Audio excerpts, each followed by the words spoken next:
বিয়ে করছে, মিষ্টি শাকিব খানকে বিয়ে করছে, আপনি তো মা। যদি আপনার কাছ থেকে কিনু শুনতে পাই, দর্শকরা জিনিসটা ক্লিয়ার করে দেন। তাই না, সাকিবের বউ আছে, বাচ্চা আছে না? ও মানুষ এরকম বলে। আর সাকিব বড় ভাই, ওর সহকর্মী, একসাথে মিডিয়া আছে। প্রথমে যখন ও মিডিয়া আসছে তখন তো ও সভাপতি ছিল।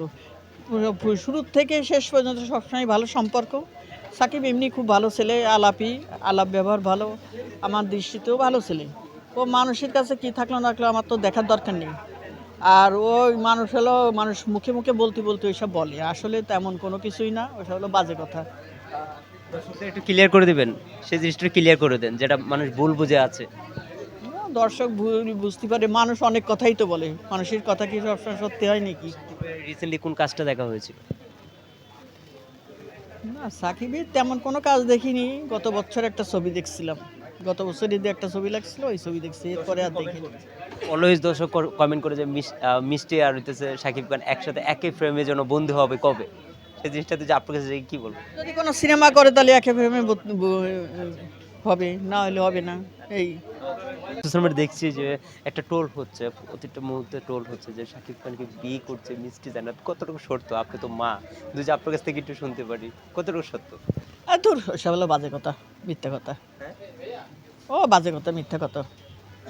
আচ্ছা, ও মানুষ এরম বলেই। সোশ্যাল মিডিয়াতে দেখেছিলাম যে মিষ্টি আপু দেশের বাইরে যাচ্ছে, ইন্ডিয়া যাচ্ছে, অথবা সাকিব ভাইও দেশের বাইরে যাচ্ছে। সেটা মানে একটা ট্রোল হয়ে গিয়েছে যে, অথবা দেখা হয়ে যেতে পারে, এত বড় দুনিয়াতে একদিন এতে দেখা হয়ে যায়, কিন্তু মানুষ ভেবে নিয়েছে যে ওয়ালাইকুম,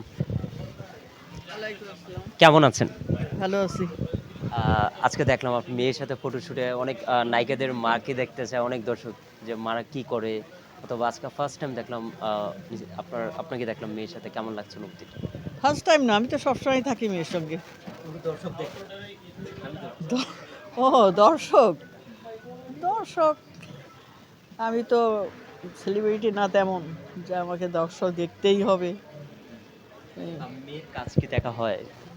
মুভি, তারপর আমি ফটোশুট? সবসময় ওর সঙ্গে থাকি, সব কাজেই থাকি, শুরুর থেকে শেষ পর্যন্ত, দেশ বিদেশ যে জায়গায় যাই, সব সময় সবখানেই আমি থাকি। মানে সব জায়গায় ফটোশুটের সাথে না, সব সময় ঢাকার ভিতর হলে থাকি না, কাছাকাছি হলে থাকি না, দূরে কোনো জায়গায়, যেমন আজকে অনেক দূরে আসছে মিরপুর, এই জন্যই আসছি, নাহলে আসতাম না। এই যে মেয়েকে নিয়ে এত সোশ্যাল মিডিয়াতে যখন দেখেন, নেগেটিভ নিউজ দেখেন অথবা পজিটিভ নিউজ দেখেন, ওইটা দেখার কেমন সম্ভব হয়? নেগেটিভ তো মানুষ হিংসা করে বলে যে ও সব দিক দিয়ে সবার উপরে, ও দেখতে সুন্দর, তো ও একজন ডাক্তার, তারপর ও ফ্যামিলি ভালো, ওর বাপ মা শিক্ষিত, ভদ্র ফ্যামিলি, বড় ফ্যামিলির মানুষ, সব কিছু মিলে ও সবার থেকে উপরে, যার জন্যই মানুষ ওরে হিংসা করে, হিংসা এসব বলে, কারণ ওর সমতুল্য কেউ না। হিংসায় তো অনেক অনেক কিছুই বলে। অনেকেই বলে যে অনেকেই বলছে যে মিষ্টি দেশের বাইরে যায়, উটের দুধের ব্যবসা করবে, ওইটা ব্যবসা, বিভিন্ন ব্যবসার সাথে জড়িত আছে, সেই জিনিসটা যে আপনার কাছ থেকে জানি। না, উটের দুধের ব্যবসাটা আমার মানুষ বলতে বলতি, আমি তো যখনই যাই, আমি, ও তো জানতো না, আমি উটের মাংস নিয়ে আসি, উটের দুধ নিয়ে আসি, যে সবাই মিলে খাবো, আমি আমার বাপের বাড়ির মানুষকে দেই, আমার ওর আব্বার জন্য নিয়ে আসি, আমি খাই, ও আসার সময় 4-5 কেজি করে নিয়ে আসি, এই মাংসও নিয়ে আসি, মানে যা নতুন কিছু, যে দেশেই যাই সে দেশে নতুন কোনো কিছু ভালো লাগলে আমি সেই জিনিসটা নিয়ে আসি।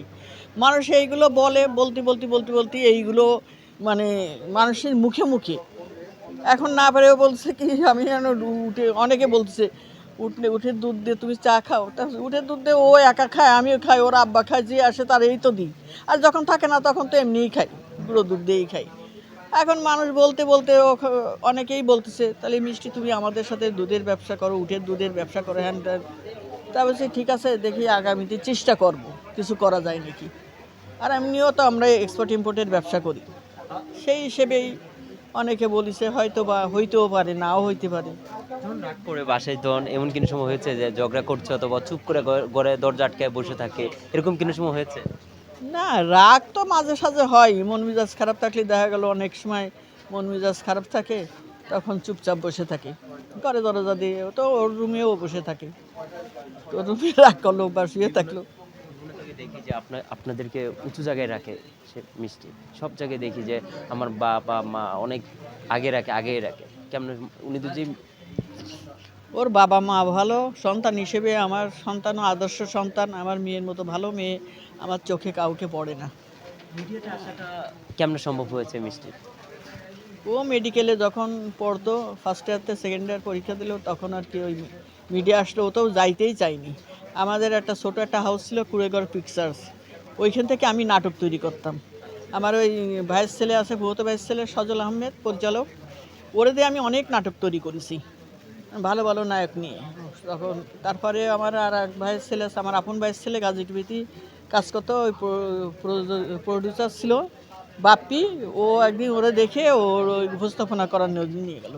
ওর ওইখানে উপস্থাপনা করার পরে 3টা 4টা টেলিভিশনে ডাকলো, না 8টা 10টা চ্যানেলে ও উপস্থাপনা করেছে। আর এদিকে নাটক করতো, ওই নাটক দেখে দেখে মানুষ পাগল হয়ে আমার বাড়ি ভিড়।